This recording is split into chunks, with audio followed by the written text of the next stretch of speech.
Assalamualaikum warahmatullahi wabarakatuh.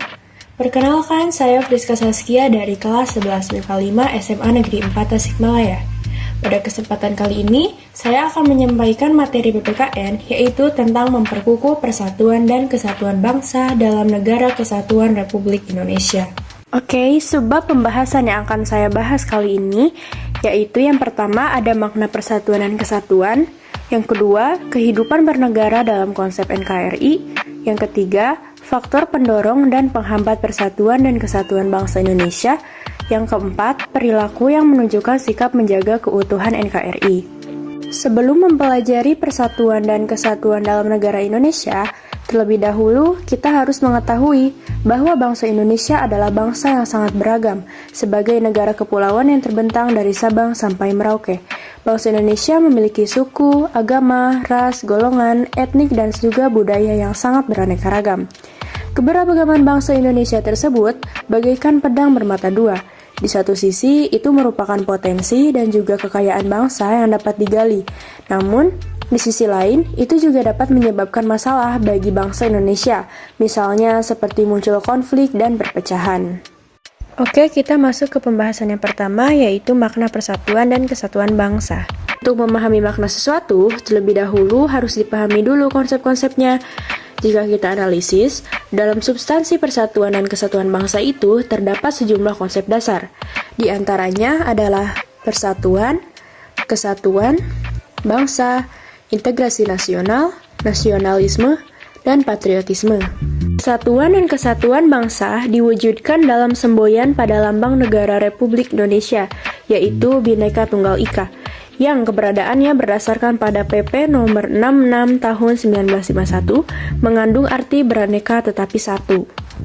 Menurut Supomo, menggambarkan gagasan dasar, yaitu menghubungkan daerah-daerah dan suku-suku bangsa di seluruh Nusantara menjadi kesatuan raya. Sedangkan, menurut S.T. Munanjat, menjelaskan dalam kehidupan masyarakat yang serba majemuk, berbangsa dan bernegara, berbagai perbedaan yang ada merupakan realita yang harus didayagunakan untuk memajukan negara dan bangsa Indonesia menuju cita-cita nasional kita adalah masyarakat adil dan makmur berdasarkan Pancasila dan Undang-Undang Dasar 1945 dalam Negara Kesatuan Republik Indonesia. Menurut Syarbaini, menyatakan bahwa persatuan mengandung arti bersatunya macam-macam corak yang beraneka ragam menjadi satu kebulatan yang utuh dan serasi. Secara sederhana, persatuan diartikan sebagai suatu gabungan, kumpulan, atau ikatan dari suatu hal yang awalnya terpisah-pisah, kemudian menjadi satu kesatuan. Sedangkan kesatuan merupakan hasil dari persatuan, yaitu sesuatu yang telah bersatu menjadi bulat dan utuh, bahkan tidak bisa dipisahkan lagi. Jadi, makna persatuan dan kesatuan bagi bangsa Indonesia adalah bersatunya berbagai bangsa dengan beragam perbedaan agama, suku, bahasa, maupun adat istiadat yang mendiami wilayah Indonesia menjadi satu kebulatan utuh dan serasi. Konsep kesatuan yang kita anut meliputi aspek ilmiah, yaitu darat, laut, dan udara. Dan kita juga menganut aspek sosial, yaitu politik, sosial, budaya, ekonomi, pertahanan, dan keamanan. Kebulatan ini sesuai dengan politik kewilayahan yang kita anut, yakni wawasan Nusantara. Berdasarkan konsep wawasan Nusantara, negara kita memiliki karakteristik sebagai berikut, yaitu negara kepulauan. Konsep utamanya adalah menunggalnya wilayah laut, wilayah darat, dengan wilayah udara. Sehingga, pengertian negara kepulauan itu adalah merupakan suatu wilayah lautan yang ditaburi pulau-pulau besar dan kecil. Laut atau perairan merupakan wilayah pokok, bukan merupakan pelengkap. Laut merupakan bagian yang tidak terpisahkan dari daratan, bukan pemisah antara daratan dan pulau yang satu dengan yang lainnya. Perwujudan konsep kesatuan bangsa diwujudkan dalam beberapa aspek kehidupan.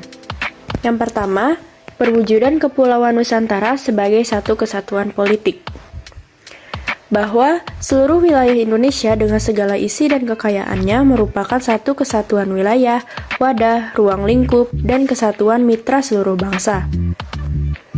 Berikutnya, bahwa bangsa Indonesia yang terdiri dari berbagai suku dengan berbagai bahasa daerah, memeluk dan meyakini berbagai agama dan kepercayaan terhadap Tuhan Yang Maha Esa harus merupakan satu kesatuan bangsa yang bulat dalam arti yang seluas-luasnya.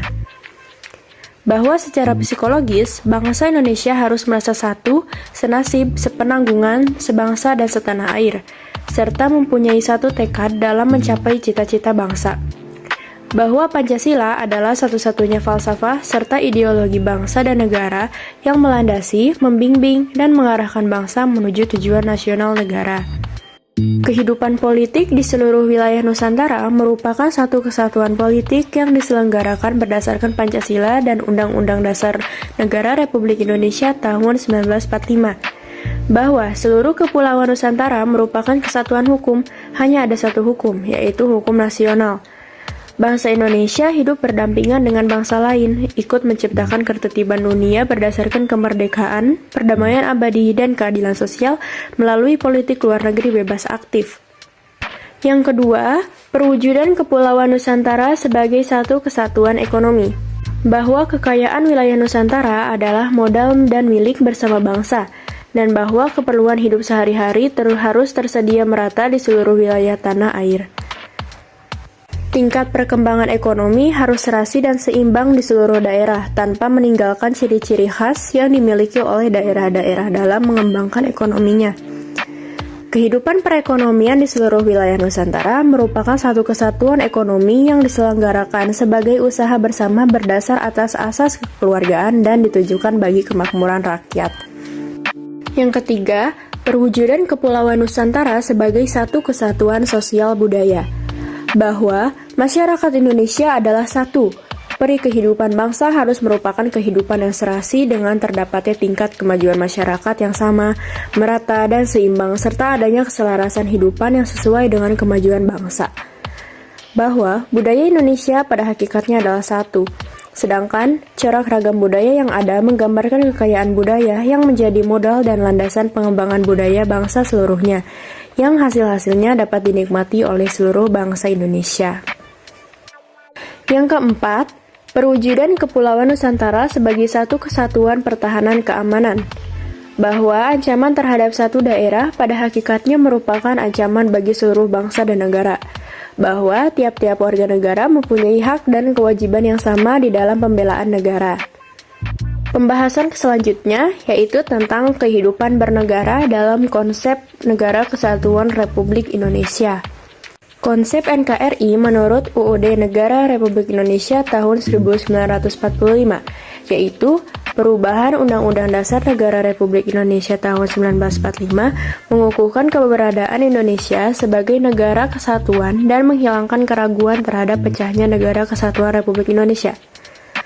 Pasal 1 ayat 1 Undang-Undang Dasar Negara Republik Indonesia tahun 1945 yang merupakan naskah asli mengandung prinsip bahwa negara Indonesia ialah negara kesatuan yang berbentuk republik. Pasal yang dirumuskan oleh Panitia Persiapan Kemerdekaan Indonesia tersebut merupakan tekad bangsa Indonesia yang menjadi Sumpah Anak Bangsa pada 1928 yang dikenal dengan Sumpah Pemuda, yaitu satu tanah air, satu bangsa, satu bahasa, yaitu Indonesia. Wujud Negara Kesatuan Republik Indonesia semakin kukuh setelah dilakukan perubahan UUD Negara Republik Indonesia tahun 1945. Perubahan tersebut dimulai dari adanya ketetapan Majelis Permusyawaratan Rakyat, yang salah satunya adalah tidak mengubah pembukaan UUD Negara Republik Indonesia tahun 1945 dan tetap mempertahankan NKRI sebagai bentuk final negara bagi bangsa Indonesia. Undang-Undang Dasar Negara Republik Indonesia tahun 1945 secara nyata mengandung semangat agar Indonesia bersatu, baik sebagaimana tercantum langsung menyebutkan tentang Negara Kesatuan Republik Indonesia. Hal ini dituangkan dalam 5 pasal. Yang pertama, Pasal 1 ayat 1, yang kedua Pasal 18 ayat 1, yang ketiga Pasal 18B ayat 2, yang keempat Pasal 25A, yang kelima Pasal 37 ayat 5. Prinsip kesatuan dalam NKRI dipertegas dalam alinea keempat pembukaan Undang-Undang Dasar Negara Republik Indonesia tahun 1945, yaitu dalam upaya membentuk suatu pemerintahan negara Indonesia yang melindungi segenap bangsa Indonesia dan seluruh tumpah darah Indonesia.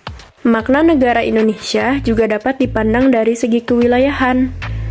Pasal 25A Undang-Undang Dasar Negara Republik Indonesia tahun 1945 menentukan bahwa Negara Kesatuan Republik Indonesia adalah sebuah negara kepulauan yang berciri Nusantara dengan wilayah yang batas-batas dan hak-haknya ditetapkan dengan undang-undang. Istilah Nusantara dalam ketentuan tersebut dipergunakan untuk menggambarkan kesatuan wilayah perairan dan gugusan pulau-pulau Indonesia yang terletak di antara Samudra Pasifik dan Samudra Hindia, serta di antara benua Asia dan benua Australia. Kesatuan wilayah meliputi kesatuan politik, kesatuan hukum, kesatuan sosial budaya, dan kesatuan pertahanan dan keamanan. Negara Indonesia memiliki berbagai keunggulan. Keunggulan-keunggulan tersebut menurut Dadang Sondawa diantaranya sebagai berikut. Yang pertama, yaitu jumlah dan potensi penduduknya yang cukup besar, yaitu menempati urutan keempat di dunia setelah RRC, India, dan Amerika Serikat. Yang kedua, memiliki keanekaragaman dalam berbagai aspek kehidupan sosial budaya, seperti adat istiadat, bahasa, agama, kesenian, dan sebagainya. Dalam pengembangan wilayah, kita mempunyai konsep wawasan Nusantara, sehingga sekalipun terdapat berbagai keanekaragaman, namun prinsipnya kita tetap satu pandangan, yaitu memandang bangsa Indonesia sebagai satu kesatuan ideologi, politik, ekonomi, sosial budaya, dan hankam. Yang keempat, semangat Sumpah Pemuda yang selalu merasuki jiwa dan kalbu bangsa Indonesia. Yang kelima, memiliki tata krama atau keramah tamahan. Sejak dahulu, bangsa Indonesia sangat terkenal akan keramahan dan kesopanannya, sehingga sangat menarik bangsa-bangsa lain di dunia untuk datang ke Indonesia.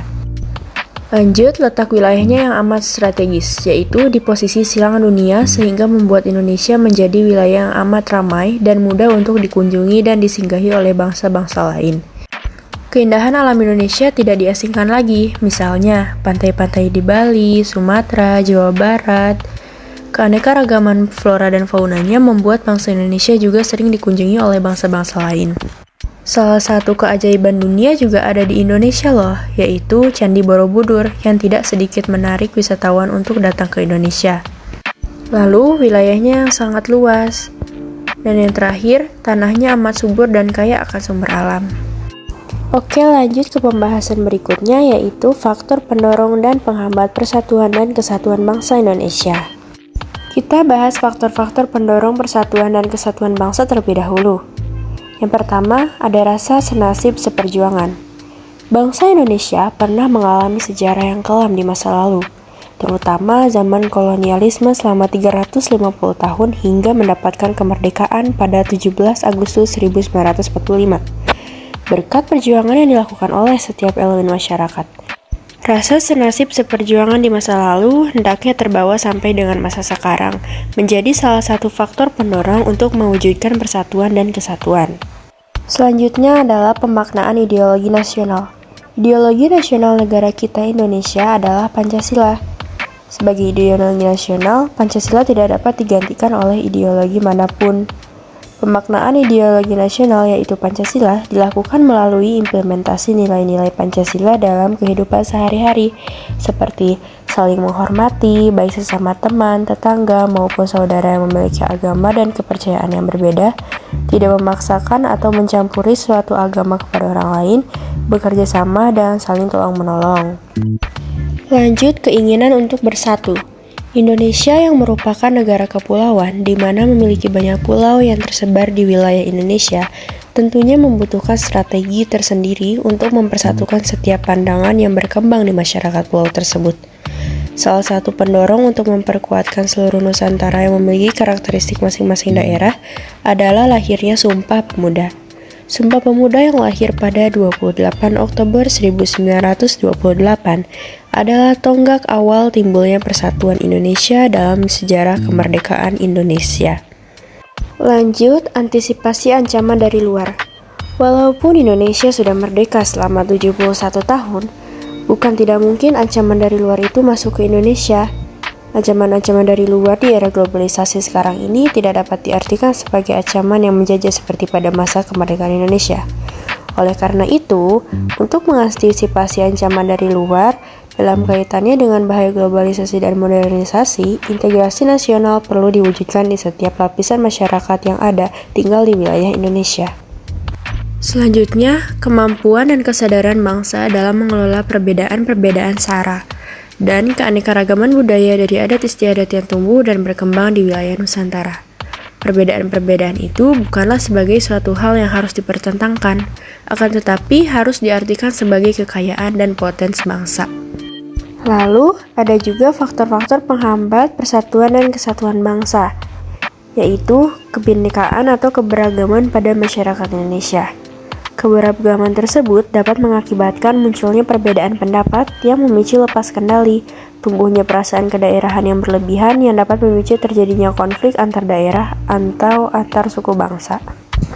Lanjut, yaitu geografis. Wilayah Indonesia yang terdiri dari pulau-pulau dan kepulauan memiliki karakteristik yang berbeda-beda. Kondisi ini dapat semakin memperlemah persatuan dan kesatuan bangsa apabila ketimpangan dan ketidakmerataan pembangunan dan hasil-hasil pembangunan masih belum dapat diatasi. Lalu munculnya gejala etnosentrisme. Etnosentrisme merupakan sikap menonjolkan kelebih-lebihan budayanya dan menganggap rendah budaya suku bangsa lain. Hal tersebut apabila tidak diatasi tentu saja akan memperlemah persatuan dan kesatuan bangsa. Oke, kita masuk ke pembahasan yang terakhir, yaitu perilaku yang menunjukkan sikap menjaga keutuhan NKRI. Yang pertama yaitu di lingkungan keluarga, yaitu menjaga kerukunan di antara anggota keluarga, saling menghormati dan menyayangi anggota keluarga, menghargai perbedaan pendapat, menjaga nama baik keluarga ketika bergaul dengan orang lain. Yang kedua yaitu di lingkungan sekolah, yaitu rajin dan sungguh-sungguh dalam belajar, menghormati guru dan karyawan, mengikuti upacara bendera dengan khidmat, menghargai dan menghormati pendapat teman dan tidak membeda-bedakan teman dalam bergaul. Yang ketiga yaitu di lingkungan masyarakat, yaitu tolong-menolong, saling menghormati dan menghargai hak orang lain, tidak membeda-bedakan suku, agama, dan daerah, bersikap adil dan mau bekerja sama dengan orang lain, dan mengikut menjaga keamanan wilayahnya masing-masing. Sekian materi yang dapat saya sampaikan, mohon maaf bila banyak kekurangan. Semoga materi yang saya sampaikan dapat bermanfaat bagi kita semua. Terima kasih. Wassalamualaikum warahmatullahi wabarakatuh.